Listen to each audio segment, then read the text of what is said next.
Hi, my name is Christopher Dave Mitchell. I'm a coach, and today we're going to be talking about the dangers on the self-help and personal development journey.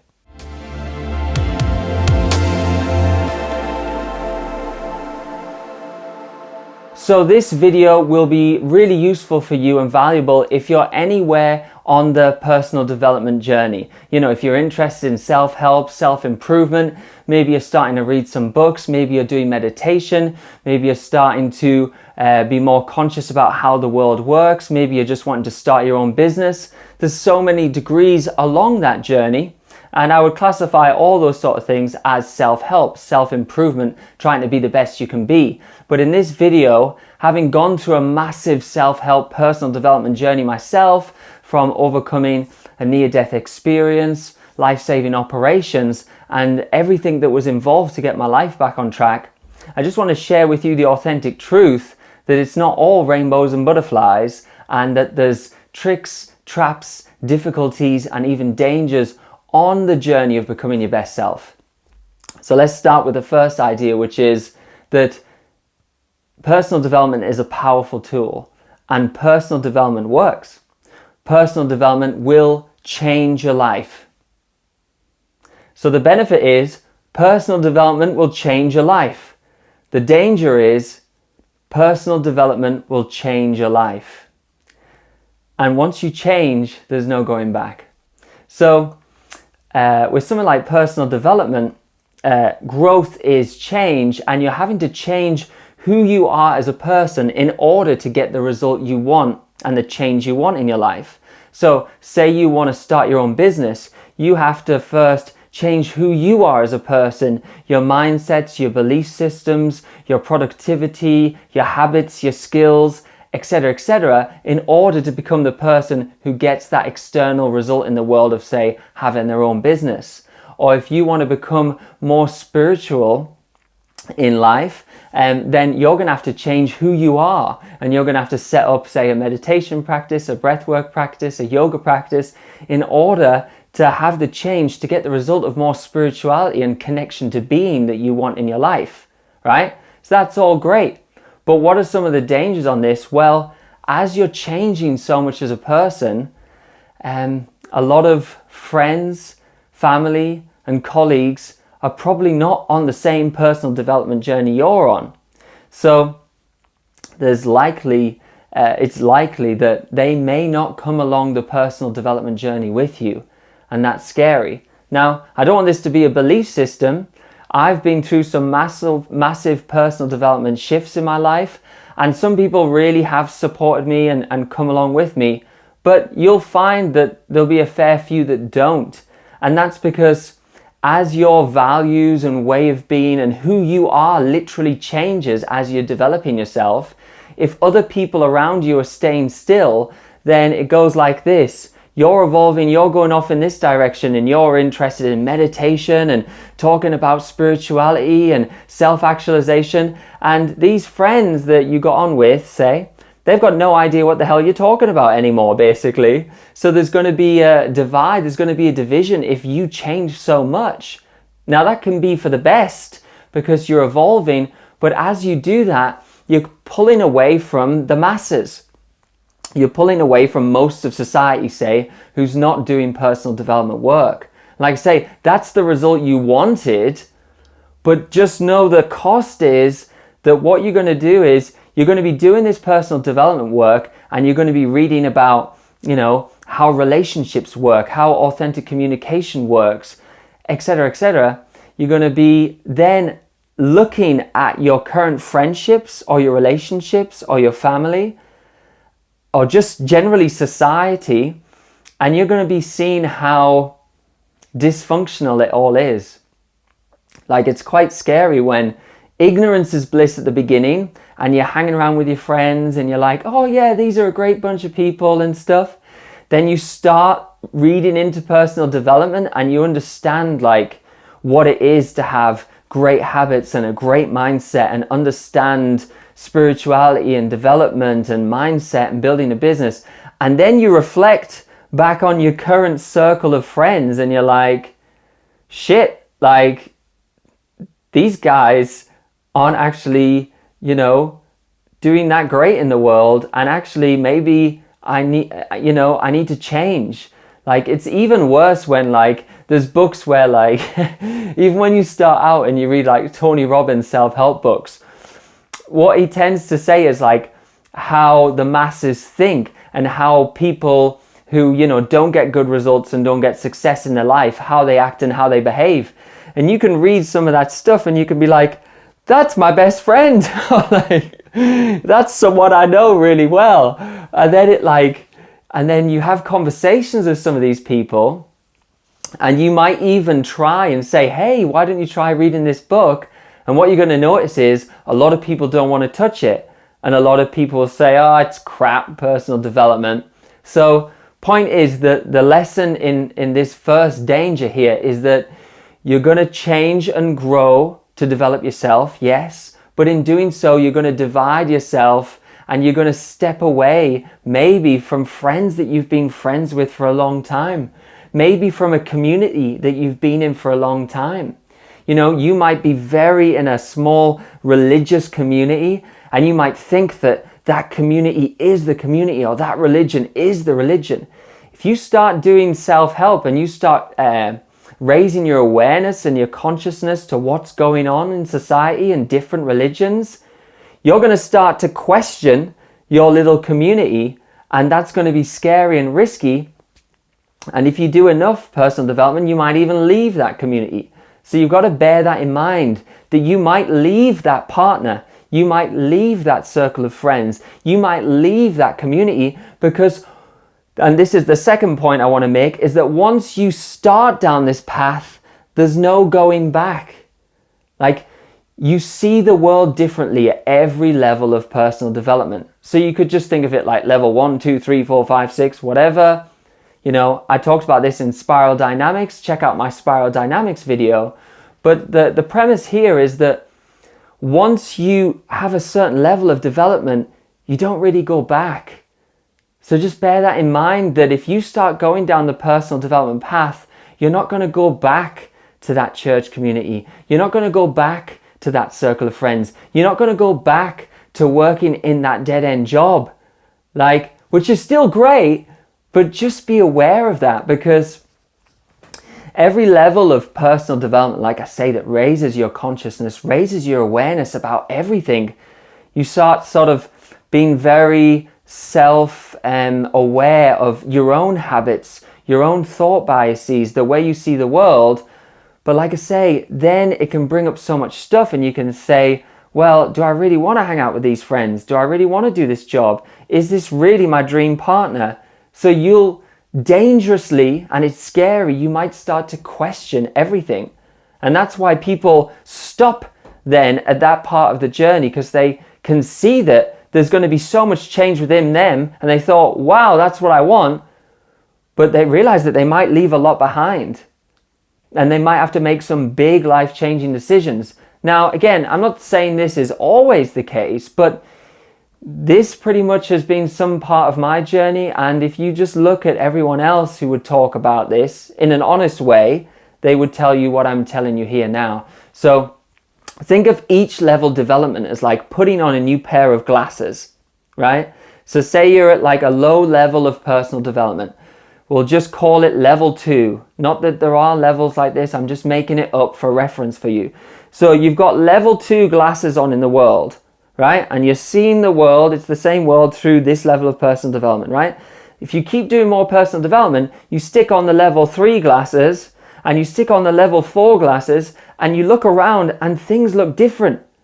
And I'm telling you, there's no then going back to the level 2 way of seeing the world. It's just not going to happen. And it's sort of scary. Like some tangible examples. I used to have this dream of like owning a Porsche, right? And like I say, I'm not demonizing materialism and stuff here. I still might have a nice car one day, I'm not sure anymore. But I used to have this dream of like owning a Porsche, and I knew what color it was going to be, and that was my motivation. And then as soon as I started doing more and more personal development, I was like, and I'm not talking about just the Tony Robbins success personal development, I'm talking more like diving deeper into sort of more spirituality ways of going with the personal development journey. What happens is you put on these new glasses and then you see the Porsche in a different light and you're like, I don't even want it anymore. Like, that's the truth. So it's scary. Or like you go to like some fancy like private club and you're like, God, this is shallow, isn't it? These spiritual gurus were right. Like, God, I have done a lot of personal development work because I'm sat at this party and I don't really feel anything. Or you might be like into, I don't know, flirting with girls or men and pulling them and having sex with them. And when you're a bit more in level 2 and you just believe in materialism and that's going to make you happy, fine. But when you become a bit more evolved and aware, you start seeing that differently and you think, God, this is quite hollow. Like, what am I going to do? Like, is this the meaning of life? Just wandering around trying to get more sex? So once you tap into the deeper aspects of personal development, there's no going back. Like, and that is scary. And be prepared for that. So like if you don't want to go back, if you don't want to change, don't do personal development. Because like I say, it works. You will change. But you've got to be prepared for that. And a question to ask yourself before you start going down is, where does the personal development journey end? Because, like I say, I'm not talking about Tony Robbins style personal development, because that's really only one small starter form, I would say, of personal development. Then you shift more into the spiritual realms of life. Then you start meditating more. Then, really, if you want to talk about the highest forms of personal development, again, going back to my Spiral Dynamics video that I posted, so just check that out. Type in Christopher Dave Mitchell Spiral Dynamics or something, it should come up. And the highest level of personal development is, the stages yellow and turquoise. So we're talking 1% of the population at stage yellow or 0.1% of the population at stage turquoise. And stage turquoise people have so transcended all this stuff. They're so well developed that they're pretty much, a lot of them, just sort of monks and yogis and sages, meditating on their own out in the forest. Like, obviously they're doing other stuff as well. I know Sadhguru, say, would be someone who's quite, high on the personal development level. He's wrote a book, Inner Engineering, great book. But, really a lot of these people, if you said to Sadhguru or Om Swami, the monk, like, do you want, a Ferrari? He doesn't care anymore, right? Because he's so developed. And this is one of the dangers I want to get to here. Where does the journey end? And do you want that end? Or will you decide somewhere along the journey, like, I'm happy here? Like, maybe you don't want to go all the way to someone who's really developed. And then there's also another argument of like, could everyone get that developed? But that's a different conversation. But where do you want the journey to end? And notice here that the most developed people, what do I want to say here, are so developed that a lot of them you will notice, and again, I'm not talking about Tony Robbins, I'm talking about the monks and the sages and people like Sadhguru and Om Swami and stuff like that. These people, a lot of times, even Leo Gura at actualize.org, who I've mentioned before, a lot of these people are not married, don't have kids, and stuff like that. Well, why is that? Why is it that, a lot of these people are happy as they are, meditating out in the woods, and, they don't need, a Ferrari, but they don't even really need a partner or kids. Now, some of them do, but like I say, if you really look into a lot of the very evolved sages and mystics and people like that, like, they have outgrown the need for anything else so much that they're really able and happy all by themselves. Because one part of personal development is like, hey, you know, I don't need that person, I don't need that relationship, because I'm so developed within myself and I'm so happy within myself, and I've spent time writing and meditating and journaling and working on myself that I'm so content that I don't need a partner or I don't need kids, right? So that is actually what might happen. If you get to the higher stages of personal development, you might outgrow the need not only for materialism, but just to even have a partner. Like I say, don't have this as a definite belief system, but like I say, do your research. But you know, you find a lot of these people, you know, at that higher level, a lot of them don't really have many relationships and stuff because they're so content as they are. I mean, I'm not sure. I'm not 100% sure. Like someone like Wim Hof, you know, the Iceman, he's quite evolved. Has he got a partner? I don't know. But I imagine that he wouldn't need one. Again, someone like Leo Gura, I don't think he's got a partner or kids. But again, I've heard him say that, you know, I don't need one necessarily. So you got to be prepared for that if you went to the very advanced stages of personal development. Like I say, the mild stages, you might say, well, I don't need the Ferrari, I don't need the fancy restaurants. But then the more developed you get, you might say, well, I don't even need a partner, I don't even need kids, because every child is the same. You know, they become so connected with the world and being, and so satisfied as they are in the present moment, they even drop the need for any sort of future goals a bit. Obviously, I am going extreme here and giving advanced examples, but I'm literally just showing you what sort of the stage turquoise advanced level may look like. So at some point along the personal development journey, before you become happy meditating 12 hours a day, like Om Swami was in a cave in the Himalayas, like you might have to assess like where is the point where enough's enough? You know, where is the balance that's right for me? What is right for me in what I still want out of life? So that's another danger trap that you want to be aware of, and you want to make it unique to you on your personal development journey. At the end of the day, you don't want to copy me. You don't want to copy Sadhguru. You don't want to copy Wim Hof. You don't want to copy Tony Robbins even. You want to do it, the personal development journey, as it serves you. And the question is, how happy are you? If you're complete and happy you are, maybe you're at a great place on the journey.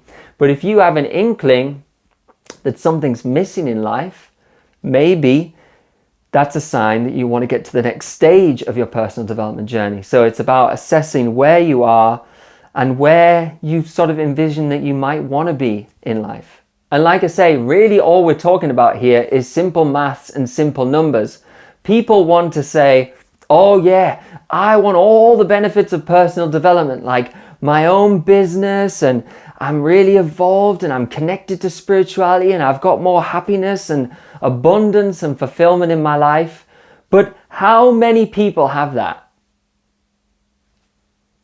Look around society. How many people are living great lives with a great awareness of society, their own consciousness, with great habits, with great productivity, with great balance between you know, success and happiness, or work-life balance? How many people are living brilliant, well-rounded lives?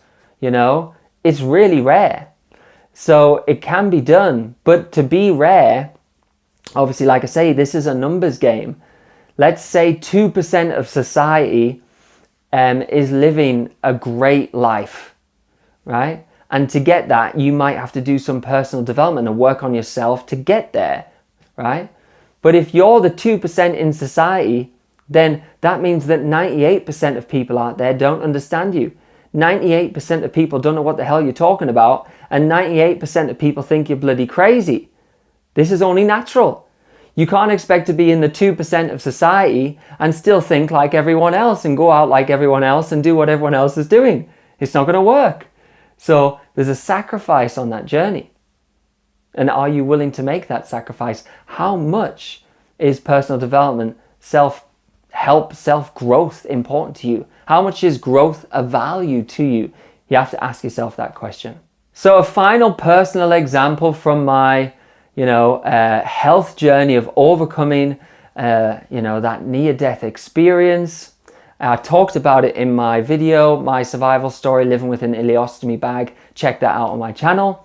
And in it, I say that, my best friend left me on the journey and my girlfriend left me whilst I was going through them tragic hospital times, right? But let's look at it this way through the lens of personal development, right? Because suffering and real adversity can shoot you up a level in the personal development journey. So I now think of it as like, people didn't leave me, I left them, right? People didn't leave me on the personal journey. They stayed as they were. I went through massive suffering, which led me to the next stage of personal development. Because suffering and adversity, you can read countless examples in Ryan Holiday's The Obstacle is the Way. A bit like suffering from lifting a weight and the muscle suffers and it grows back bigger. Suffering from adversity and tough times like I did in hospital transport you onto the next level of the personal development journey. They evolve you and your psyche as a person. So people didn't leave me on the personal development journey. They stayed put. I went through the suffering and I outgrew and left them. That's what happened on the journey of my story. Because like I say, nothing will grow you the most on the personal development journey, unfortunately, like suffering. Like some big life-changing crisis like I had that shoves you into a new gear of perspective, that puts you into a new gear of consciousness of what I'm going to do with my life. And then I went on to build my business, and then I went on to explore different things. I wouldn't have even gone on the personal development journey if it wasn't for the suffering I went through. So very, very crucial there. And actually, I might even talk about that and expand on that further in a future video. So I hope that's been enlightening for you. But before we end, I just want to say that I'm just saying this just because anything that's worth achieving in life has its pitfalls, is difficult at times, is challenging. If it wasn't, then more than 2% would reach that peak of personal development.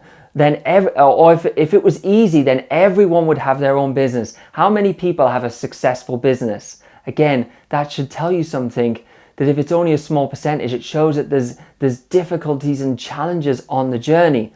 But I don't want you to come away from this episode and just think, oh, well, forget personal development, like this guy scared me off. No, I just want you to be realistic. But listen, I'm a personal development coach. I've said my purpose is I believe in growth, personal development. It's changed my life and I've seen huge benefits, so much so that my purpose now is being a personal development coach and helping people along the personal development journey. I believe in it so much. Just like you might say, I believe in having kids. Well, yeah, but it's challenging. Or I believe in building $1 million business. Well, yeah, but it would be nice for someone to show you the pitfalls and the challenges. So is it worth it? For me, absolutely. Absolutely. I wouldn't change the personal development journey for the world. Just know that there'll be times when you're down. There'll be times when you doubt stuff. There'll be times when you're lonely. And there'll be times when you experience some of the things I've talked about this in the video. But yeah, don't demonize it now. I'm a massive advocate of it. But also, we need to be realistic in life, and what value I can bring is having gone through some of these things and being aware. I just wanted to share them with you, but I don't want you to be put off on the personal development journey, because in my opinion, it's changed my life for the better and I wouldn't have it any other way. So that's it from me today. I hope you enjoyed it. If you did, please like this video. It helps get this seen to more people that this may benefit. Comment below if you're on the personal journey. Maybe you felt lonely on the personal development journey because of what we're saying here. Maybe you've had struggles, ups and downs, or maybe it's just been bliss and you're yet to maybe recognize anything I'm saying, or maybe you never will. Everyone's journey will be different, but comment and I will answer your question if you've got any on this or how you're going through the personal development journey. And check out my website, ChristopherDavidMitchell.com. I do one-on-one coaching there about getting people through the personal development journey, the self-growth journey, the ups and downs, if that's important to you, very systematically, because I've experienced so much of it myself. So yeah, I coach people there. You can book a session. And also I'm going to be doing more group coaching and stuff. So check out the website, or you could subscribe to my list there, and I'll keep you informed of some up and coming things that may benefit you. But in the meantime, take care, and thank you for watching this video. I really appreciate it, and I'll see you soon.